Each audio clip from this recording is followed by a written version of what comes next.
Hi everyone, welcome back to my channel. My name is Sugandha Sharma. आज की video में हम बात करेंगे CSIR यानी council of science and industrial research में निकली एक ऐसी जॉब वैकेंसी के बारे में जिसके लिए ऑल इंडिया से मेन एंड वुमेन दोनों अप्लाई कर सकते हैं। फ्रेशर्स एंड एक्सपीरियंस कैंडिडेट्स दोनों अप्लाई कर सकते हैं और आप किसी भी स्ट्रीम में ग्रेजुएट हैं, आप इसके लिए अप्लाई कर सकते हैं।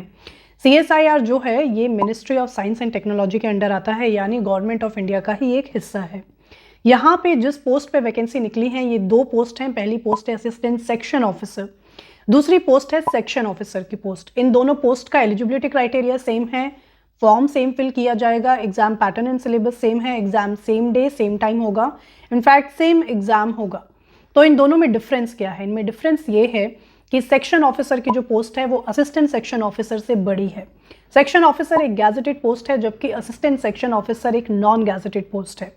असिस्टेंट सेक्शन ऑफिसर में आपकी salary 70 to 75,000 rupees per month रहेगी, लेकिन सेक्शन ऑफिसर में आपकी salary 80 to 85,000 rupees per month रहेगी।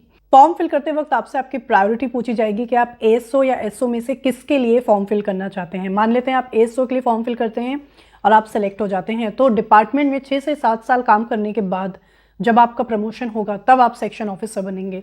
लेकिन अगर आप सेक्शन ऑफिसर को सिलेक्ट करते हैं तो आप direct as a section officer join कर सकते हैं।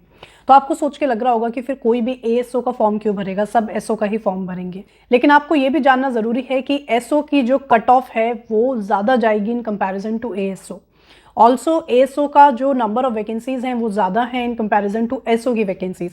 टोटल 444 वैकेंसीज हैं जिसमें से ASO में 368 एंड SO के लिए 76 वैकेंसीज हैं। देखिए इसके फॉर्म ऑलरेडी फिल होने स्टार्ट हो गए हैं। 12 जनवरी इसके लिए अप्लाई करने की लास्ट डेट है और इसका जो एग्जाम है ये Feb 2024 में होगा। अब बात करते हैं इसके एलिजिबिलिटी क्राइटेरिया के बारे में, ताकि वो लोग जो एलिजिबल नहीं है उनका पूरा वीडियो देख के टाइम वेस्ट ना हो। सबसे पहले ऑल इंडिया से मेन एंड वुमेन दोनों ही इसके लिए अप्लाई कर सकते हैं। फ्रेशर्स एक्सपीरियंस कैंडिडेट्स दोनों अप्लाई कर सकते हैं। एज की बात करें तो इसका एज क्राइटेरिया बहुत इंटरेस्टिंग है, क्योंकि जनरली सरकारी नौकरी के लिए 27 या 28 मैक्सिमम एज होती है, बट ये एक ऐसी जॉब है जिसमें आप 33 ईयर्स की एज तक अप्लाई कर सकते हैं। नॉट जस्ट दैट, यहाँ पे SC ST को 5 ईयर्स एंड OBC को 3 ईयर्स का एज रिलैक्सेशन भी मिलेगा। तो आप 33 की एज तक अगर आप एक जनरल कैटेगरी के कैंडिडेट हैं इसके लिए अप्लाई कर सकते हैं। क्वालिफिकेशन की बात करें तो कोई भी ग्रेजुएट जिसने किसी भी स्ट्रीम में किसी भी ईयर में और कितने भी परसेंट के साथ अपना ग्रेजुएशन कंप्लीट किया है वो इसके लिए अप्लाई कर सकते हैं। अब इसके एग्जाम पैटर्न एंड सिलेबस को समझते हैं और इसकी प्रिपरेशन कैसे करनी है इसको समझते हैं। देखिए सबसे पहले मैं आपको प्रिपरेशन के लिए एक बहुत सिंपल सी चीज़ सजेस्ट करूंगी। इसकी प्रिपरेशन के लिए आप टेक्स्ट बुक की सीरीज को रेफर कर सकते हैं। Text book government competitive exams की प्रिपरेशन करने के लिए एक प्लेटफॉर्म है, एक ऑनलाइन प्लेटफॉर्म है जहाँ पे आपको वेरियस एग्जाम के मॉक टेस्ट, सैम्पल टेस्ट मिल जाएंगे। लेकिन हम यहाँ पे पर्टिकुलरली बात कर रहे हैं अगर CSIR SO एंड ASO के बारे में, तो यहाँ पे मैंने ऑलरेडी ये सर्च करके रखा हुआ है जिसमें आपको टोटल 251 टेस्ट मिलेंगे, जिसमें आपको एक फ्री टेस्ट भी मिलेगा। इसमें कई सारे चैप्टर वाइज टेस्ट हैं, इसमें फुल टेस्ट भी हैं, इसमें आपको प्रीवियस ईयर पेपर्स ये सब कुछ मिल जाएगा, कंप्लीट पैकेज मिल जाएगा। एंड इनके पेज को सर्च करते वक्त मुझे इनके कुछ सेल वाले ऑफर्स भी दिखे थे। इनकी शायद कुछ सेल भी चल रही है जिसकी वजह से जो टेस्ट सीरीज हैं वो थोड़ी सी चीप प्राइस में आपको मिल जाएंगी। तो इसका जो लिंक है मैं आपको डिस्क्रिप्शन में दे दूंगी, वहां से आप जाके एक बार खुद चेक कर सकते हैं। अब हम बात करें अगर इसके एग्जाम पैटर्न एंड सिलेबस के बारे में। सबसे पहले इसका एग्जाम पैटर्न जो है ASO और SO का सेम ही होगा। जैसा कि मैंने बताया था दोनों का एक कॉमन पेपर होगा, सिर्फ कट ऑफ का डिफरेंस जाएगा, क्योंकि जो SO की पोस्ट है वो हायर लेवल की पोस्ट है तो उसका कट ऑफ हाई जाएगा, ASO का कट ऑफ लो जाएगा। अदरवाइज जो एग्जाम है वो एग्जैक्टली सेम होगा। तो इसमें आपके 2 स्टेजेस होंगे। स्टेज 1 जो है वो दोनों के लिए सेम है, स्टेज 2 दोनों के लिए डिफरेंट है। सबसे पहले हम स्टेज 1 की बात करते हैं। स्टेज 1 में आपके सेम डे पे 3 डिफरेंट पेपर्स होंगे। 3 पेपर होंगे बट एक ही दिन में खत्म हो जाएंगे। 3 पेपर्स में से जो पहले 2 पेपर्स हैं ये ऑब्जेक्टिव होंगे और जो तीसरा पेपर है वो डिस्क्रिप्टिव होगा। जो पहला पेपर है आपका ये होगा जनरल अवेयरनेस एंड इंग्लिश का, जिसमें आपके 150 क्वेश्चंस आएंगे। 100 क्वेश्चन जनरल अवेयरनेस से आएंगे, 50 क्वेश्चन इंग्लिश से आएंगे। हर क्वेश्चन 1 नंबर का होगा, सो टोटल 150 क्वेश्चंस थे। हर क्वेश्चन 1 नंबर का, 150 मार्क्स का पेपर होगा। इसे कंप्लीट करने के लिए आपको 2 आवर्स का टाइम मिलेगा। इसके बाद आपका सेकंड पेपर होगा रीजनिंग एंड मेंटल एबिलिटी का, जिसमें आपके टोटल 200 क्वेश्चंस आएंगे। हर क्वेश्चन 1 नंबर का होगा, सो टोटल 200 मार्क्स का पेपर होगा। इसको सॉल्व करने के लिए आपको 2.5 घंटे का टाइम मिलेगा। थर्ड पेपर जो होगा ये आपका डिस्क्रिप्टिव पेपर होगा। जैसे कि मैंने बताया था फर्स्ट 2 पेपर्स आपके ऑब्जेक्टिव थे, थर्ड पेपर डिस्क्रिप्टिव है जो इंग्लिश या हिंदी में से किसी भी लैंग्वेज में आप अटेम्प्ट कर सकते हैं। यहाँ पे आपका essay writing, letter writing, application writing, ये सब चीज़ें इसमें आपकी आएंगी। ये टोटल 150 मार्क्स का पेपर होगा और 2 घंटे का होगा। इसके बाद आपका स्टेज 1 खत्म हो जाएगा। अब आपके तीनों पेपर के मार्क्स मिला के कट ऑफ बनेगी, यानी सेक्शनल कट ऑफ होने की जगह आपकी ओवरऑल टोटल कट ऑफ होगी।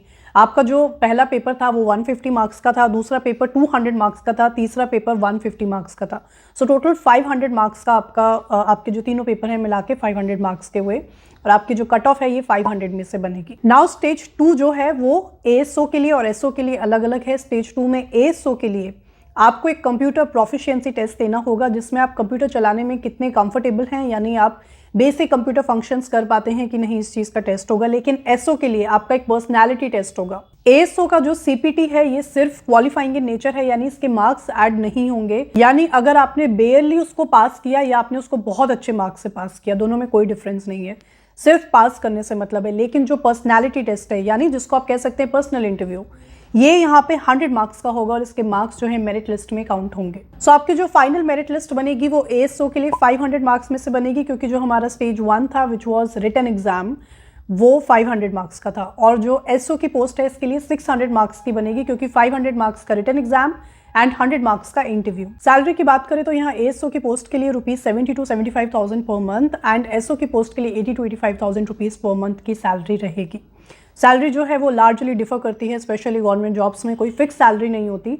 आप किस सिटी में पोस्टेड हैं उस पर हाईली डिपेंड करता है कि आपका जो डियरेंस अलाउंस है, ये जो आपका ट्रैवलिंग अलाउंस है, जो डिफरेंट अलाउंस आपको मिलते हैं वो आपके सिटी में पोस्टेड है उसके बेसिस पे मिलते हैं। और गवर्नमेंट जॉब में आप इंडिया की किसी भी स्टेट एंड सिटी में पोस्टेड हो सकते हैं, जिसकी वजह से सैलरी में बहुत ज़्यादा डिफरेंस आता है। इसलिए ऐसा हो सकता है कि अगर आप कभी किसी से पूछें कि CSIR ASO की क्या सैलरी है या SO की क्या सैलरी है, तो वो नंबर्स इससे ज़्यादा या इससे कम हो सकते हैं, तो वो डिपेंड करता है अलाउंस पे। लेकिन इस तरीके से सैलरी बता देना एटलीस्ट आपको एक जनरल आइडिया दे देता है कि 5-6 हज़ार प्लस माइनस होगी, उससे ज़्यादा डिफरेंस नहीं आएगा। So that was all about this video. I hope it was helpful for you. अगर आपको कोई भी डाउट्स हैं तो आप मुझे नीचे कमेंट्स में पूछ सकते हैं। एटलीस्ट फर्स्ट 2 से 3 दिन मैं कमेंट्स पढ़ के उनको रिप्लाई करने की कोशिश करती हूँ। उसके बाद वो वीडियो थोड़ी सी पुरानी हो जाती है तो उतना ज़्यादा ध्यान नहीं रहता है, इसलिए अगर आपको कोई डाउट आते हैं तो आप तुरंत ही पूछ लें। इसके लिए ऑनलाइन अप्लाई करने का लिंक और इसका PDF डाउनलोड करने का लिंक मैं आपको डिस्क्रिप्शन में प्रोवाइड कर दूंगी, आप वहां से चेक कर सकते हैं। Thank you once again for watching this video. और अगर आपको इस तरीके की जॉब वैकेंसीज पसंद हैं तो आप चैनल को सब्सक्राइब कर सकते हैं।